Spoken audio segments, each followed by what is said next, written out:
இன்றைக்கி கார்த்திகை தீபம் காலையில் கிளைமேட்டு ரொம்ப மழை வர மாதிரியே தான் இருந்தது. ஸோ அதுக்கு மேலே போக போக மழையும் வந்துருச்சு. காலையில் பிரேக்ஃபாஸ்ட்டுக்கு ஹெல்த்தியான எல்லா மில்லட்ஸுமே கலந்து போட்டு பாசிப்பருப்பு போட்டு கஞ்சி மாதிரி தான் செஞ்சுருந்தேன். இன்றைக்கி சிலிண்டருமே தீர்ந்துடுச்சு. ஸோ மண்டே தான் வரும் அப்படின்னு சொல்லிட்டாங்க. 2 days கேப் இருந்தது. சரி இருக்கிறத வச்சு ஏதாவது மேனேஜ் பண்ணிக்கலாம் அப்படின்னு சொல்லிட்டு தொட்டுக்கிறதுக்கு தேங்காய் சட்னி தான் அரைச்சிருந்தேன். டைம் ஆக பார்த்திங்கன்னா ஒரு 11 மணி அப்படிங்கும்போது நல்லாவே மழை பெய்ய ஸ்டார்ட் ஆகிடுச்சு. ஈவினிங் அண்ட் நைட்டு வரைக்குமே மழை பெஞ்சிட்டே தான் இருந்தது. ஸோ இன்றைக்குமே டியூஷன் குட்டீஸ் லீவ் எடுத்துட்டாங்க, கோயிலுக்கு போகிறோம் அப்படின்னு சொல்லிட்டு. அதனால் எனக்குமே டைம் கிடச்சிது.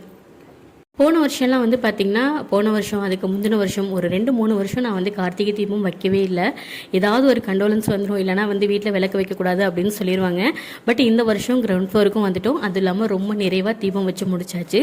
அட் த சேம் டைம் வீட்லேயுமே நல்லபடியாக சாமி கும்பிட்டுட்டு மழை பெஞ்சிட்டே தான் இருந்தது. ஸோ அப்படி பக்கத்தில் எல்லாமே வெடியெல்லாம் வச்சுட்டு இருந்தாங்க. அதையும் வேடிக்கை பார்த்துட்டு அன்றைக்கி டேவை சூப்பராக கம்ப்ளீட் பண்ணியாச்சு. இன்னும்